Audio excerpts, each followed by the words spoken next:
Well, about 20 years ago, I started studying the M&A activities of some key technology and media companies. Back then, we were studying Intel and Microsoft, their acquisitions, their M&A activity, their corporate business activities that had to deal with minority equity investments and partnerships.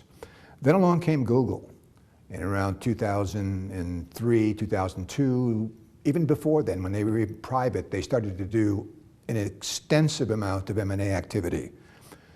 And there was something distinctive, not only the volume, but the way they were doing the M&A activity to stimulate their growth became intriguing to me. So that's why I decided to take a deeper look at it in the context of a book.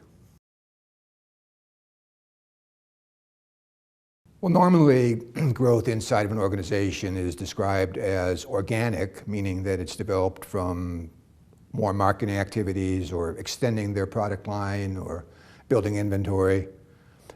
Or it's described as inorganic, which means the growth comes via acquisition. When I talk about semi-organic growth, I'm describing Google's distinctive type of blending. It's almost an alchemic type of reaction where I have, or Google has, existing technologies, existing products, existing services, but I make acquisitions that blend with those to accelerate the product and service offerings. So in a sense, we have this symbiosis, this alchemy that takes place and greatly accelerates it has the potential to greatly accelerate the revenue stream associated with its products and services. Well, back in 2003, one of their early acquisitions was a company called Applied Semantics. Applied Semantics had developed technology to do textual analysis, semantical analysis on websites to determine the content of the website. And then they would recommend ads that are specific to websites that would work best based upon this systematic contextual analysis of the content of the website. Well, Google was interested in moving beyond search-based advertising and wanted to do something very similar. And Google was working on technology internally to make this happen.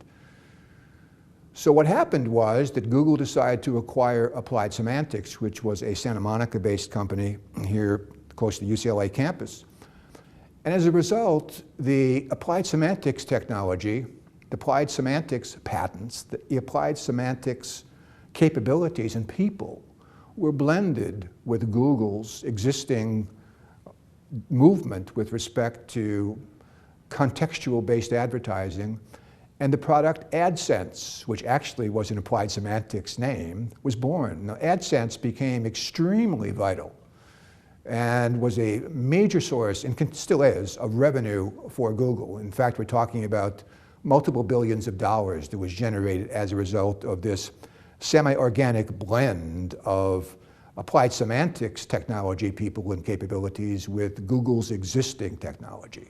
So it's a rich example of semi-organic growth, and it imprinted on Google a pattern, a way of doing M&A, which again can be distinctively characterized as semi-organic. M&A market modeling means that I want to understand important chunks of information with respect to a market. I want to understand, first of all, a detailed and somewhat dynamic breakdown of market segments, subsegments in the markets that I'm interested in. Now, it gets pretty granular because if I'm thinking about M&A, I'm thinking about oftentimes very specific technologies and related type of activities that I want to acquire or potentially partner with in some type of way. So when I talk about market modeling, I'm breaking down a market dynamically. Now, you cannot use existing market classification schemes like SIC codes, standard industry classification codes. These are too slow-moving. Markets are moving so quickly that I'm recommending that companies design a dynamic market tree, as it were, with many branches, and sometimes going 3 or 4 layers deep to understand subsegments in each of these markets. Now, once I have that, I can put companies into those segments, and sometimes those segments are created by what a new company is doing, whether it be robotics or artificial intelligence or some type of advertising, some type of form of advertising. Consequently, what happens is that once I had that scheme, I can put companies and I can think about deals. So when I have this market segmentation, when I have companies, then when I have deals, I'm building a very rich context in which to model the market from a point of view of merger and acquisition activity. I believe that every company, in any industry, given the impact of technology, needs to think in terms of building an adequate market model. Just this week, I was talking to a group of managers from the utility industry, a group of utilities industries here on the West Coast.